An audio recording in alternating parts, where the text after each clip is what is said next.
Please, I'm so sorry. This interview is very long, but you watched every minute of it. I love it.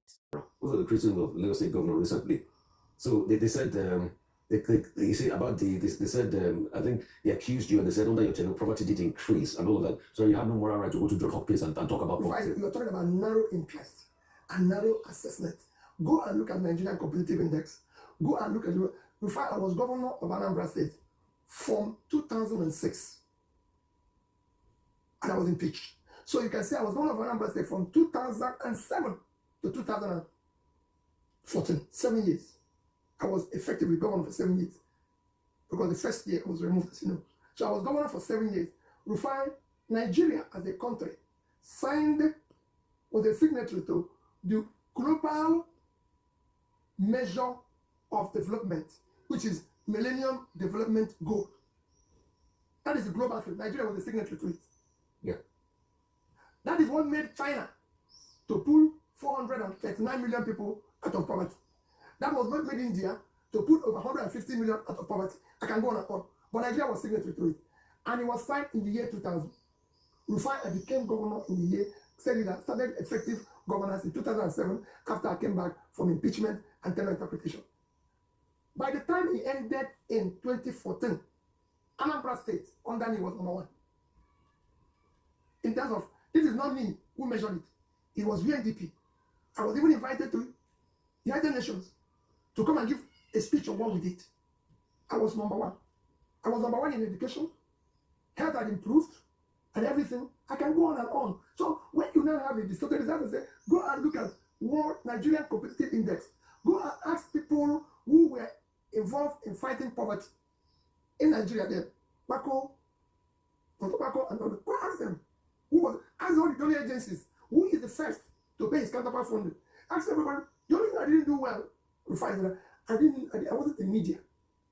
I wasn't going about paying media people, advertising myself and everything, because I didn't have a little bit of a concern about giving people money, because it was public money. That's all. Otherwise, maybe if I was advertising myself, nobody would. But to show you what it is, Rufai, I live in Anambra today.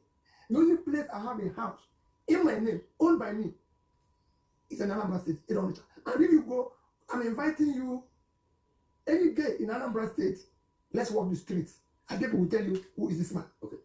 They also say you didn't do a lot of infrastructure. These are the things people say. They say, what about schools? What about capacity? They said after you left Anambra, it's not that you turned Anambra into paradise. No, that Oka was still mimicking, somehow. So there's nothing. Let me not waste your time, Rufai. I got certified from the Federal Ministry of Works as governor to have the best road connectivity, who opened up all the rural areas. In our study of poverty. Ministry of Works gave you certification for that? Ministry of Works, the federal government. I was acclaimed as the best. Let me tell you, Rufai, in our study of poverty, we found out that the poorest areas of Anambra State indeed have sex.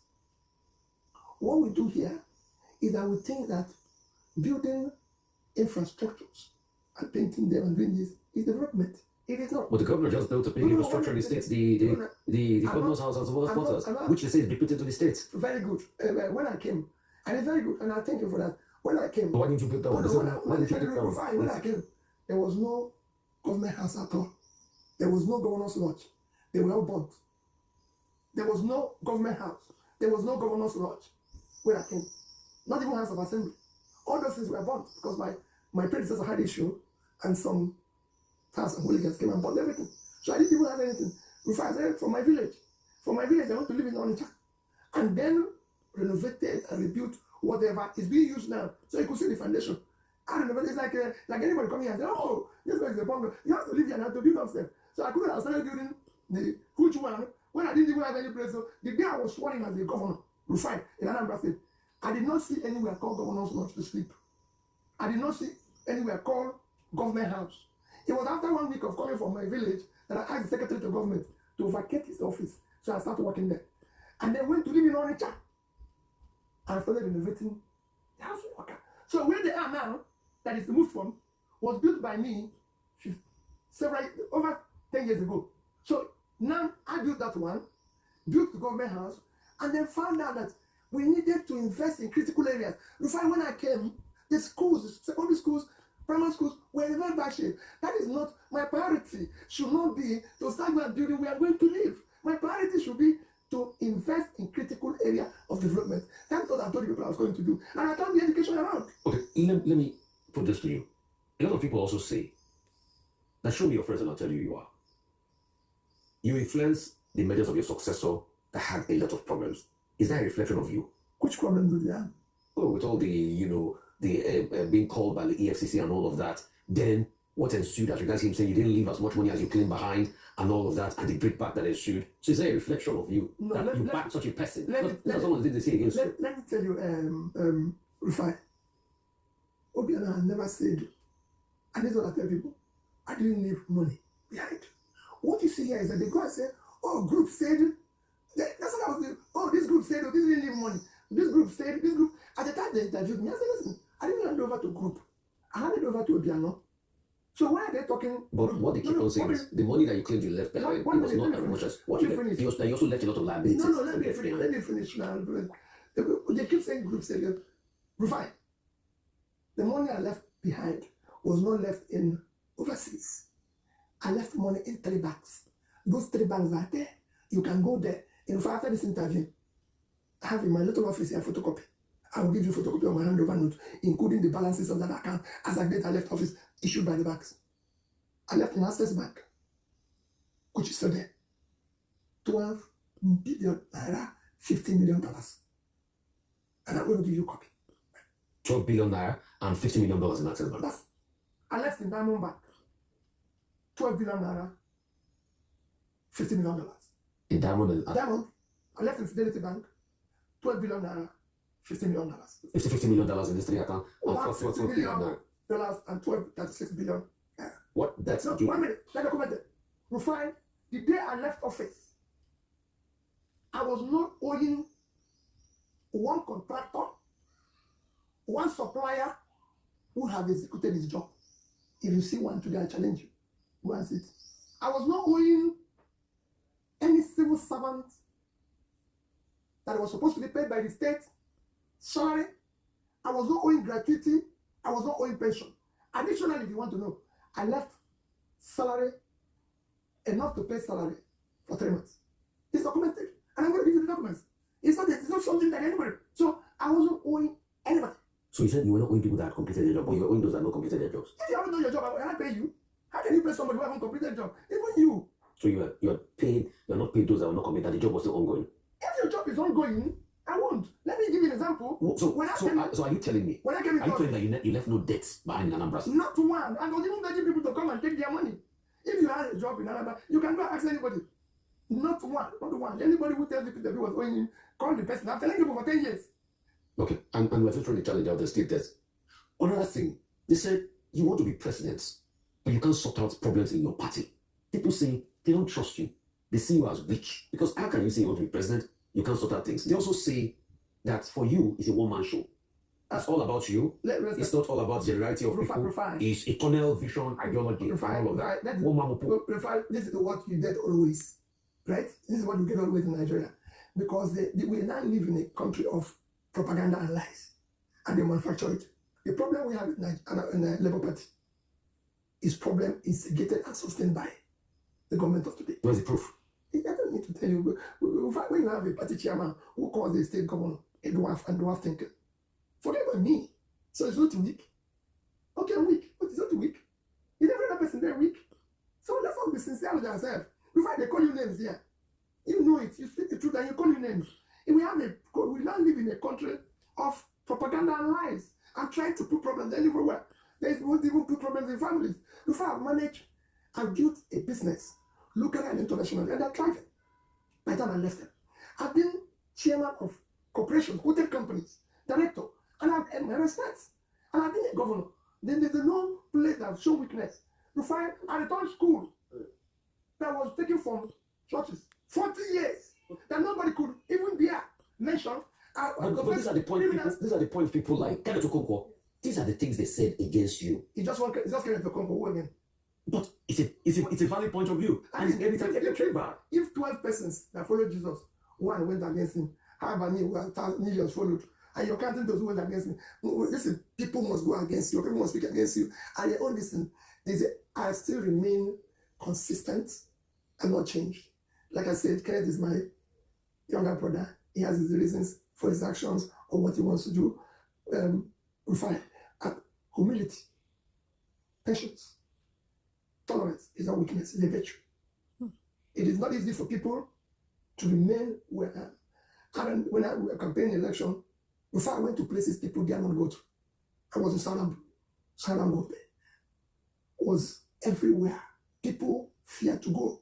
Before I drive around this country today, this year alone, I'm driving from Abuja to Kafancha, to Kaduna, to Kano, to Katsina, to Jigawa, to Jos, to Benue, to Kogi. Who is doing that? So people just stay in their house and talk about this much they are. Just like they stay, they don't go to anywhere.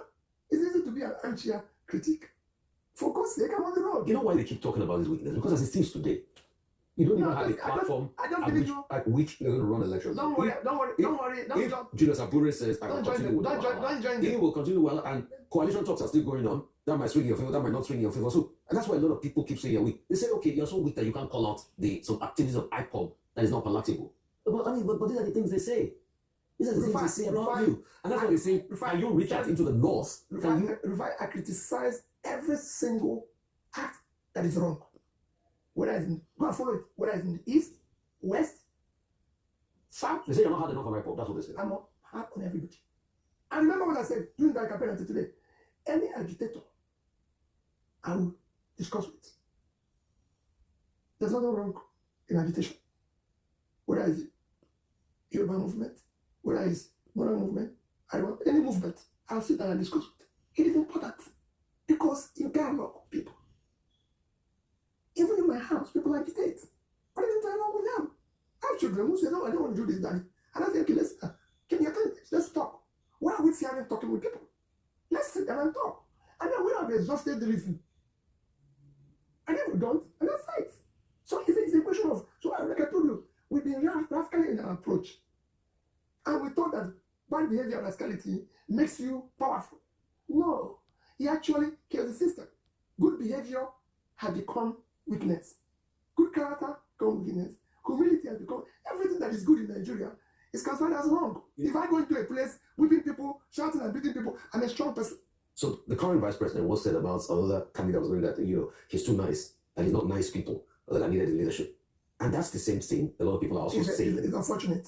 About not you. And I also want to know your take on this sort of emergency thing, Governor Fubara, and the fact that a lot of people are saying there's a state capture, democracy is waning, and the courts and other some issues. Let me tell you, Rufai, as far as I'm concerned, I maintain it.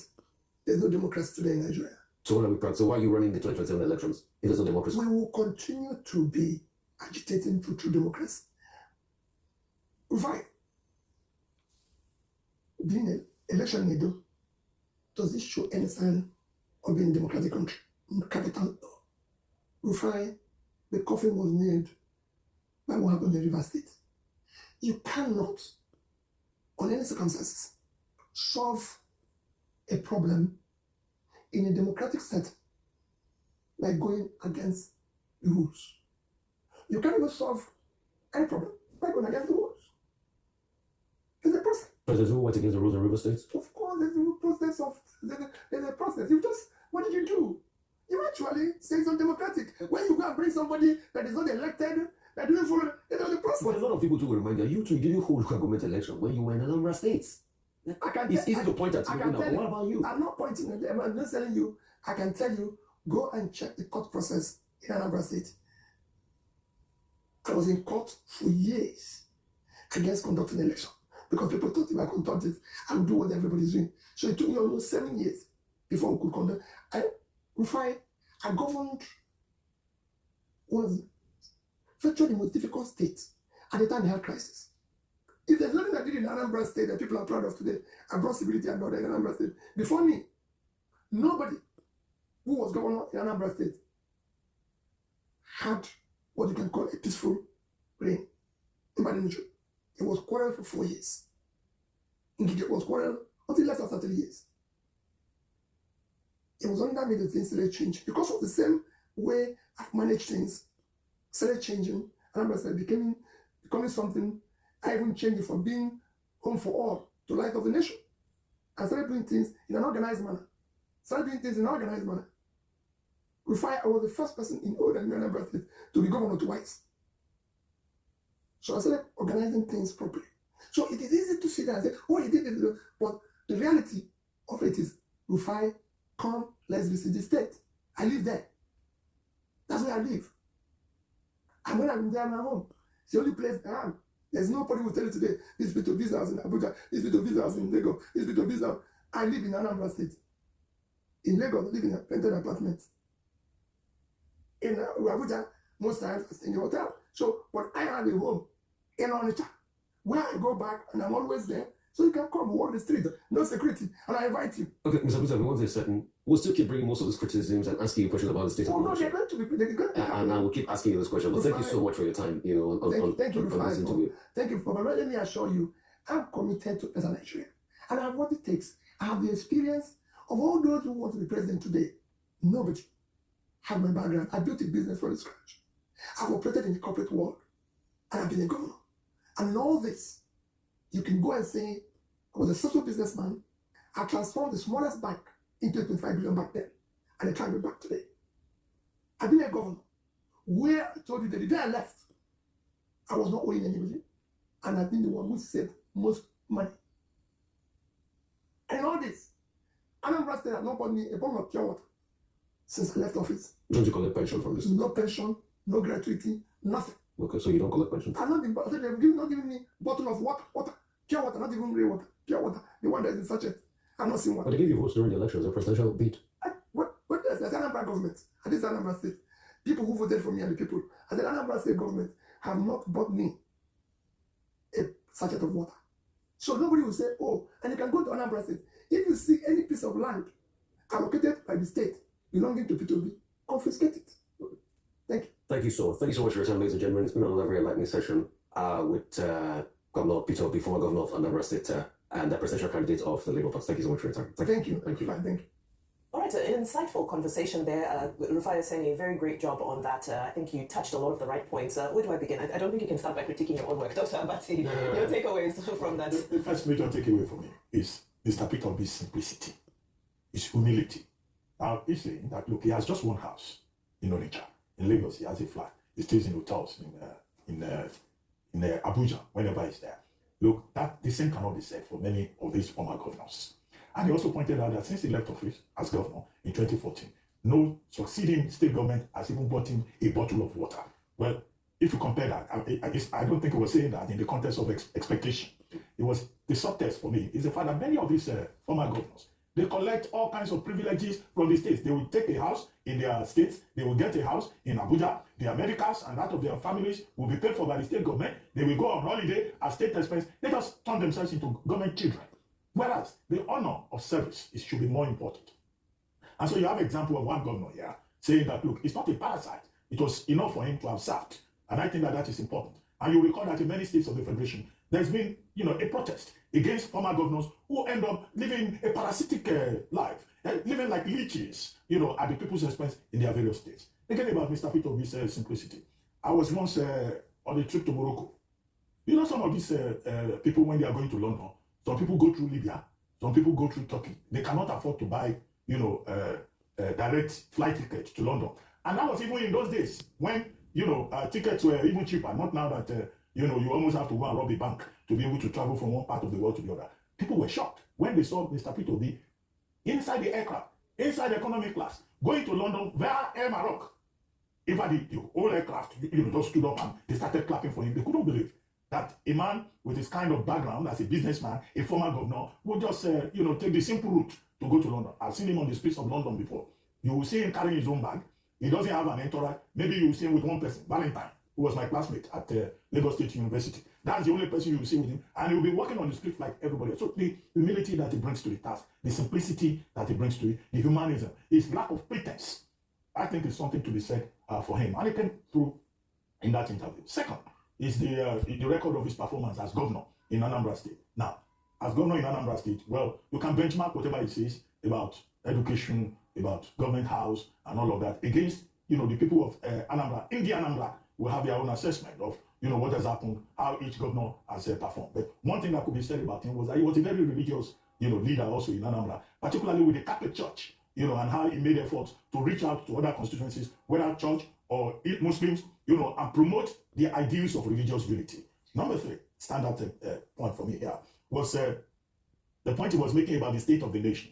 Now, again, characteristically, he was talking about productivity. That it's not enough for you to float currency, that you have to benchmark it with a lot of productivity. Well, he's been consistent in that regard. And then he says it's not about sharing money, that the state governments get more money and all of that. Well, all the things he said about the state of the nation, somebody will just say, okay, he's a leader of the opposition. What do you expect him to say? The Tinubu administration has remained consistent in saying that his reform-minded approach is precisely what Nigeria needs. As for the crisis within the Labour Party, I don't think it's something that you can wish away. That Labour Party, gave a lot of young Nigerians a lot of hope. I think it's unfortunate that the Labour Party has not been able to put its house in order. And as leader of the party, that is a question that will always, come across. But, look at his humility, his simplicity. I think, he represents a different kind of example of political leadership, of business leadership. This is a man that has been involved with 3 different banks, and yet he sees the need to give an account. I hope that more political leaders, will learn 1 or 2 things from this example. Complete lack of pretense. Thank you. Absolutely. Unfortunately, our time is up. I know you wanted to put it in 1 sentence. Very quick 1 sentence. The time is up. Time is up. All right, fine. Well, I have to say I'm enjoying his new look with the Nelson Mandela shirts, the presidential shirts. It looks good on him. I know this man before. Now, last 2 years now since the contest for election. I would like you to be our president. Thank you so much for your interview.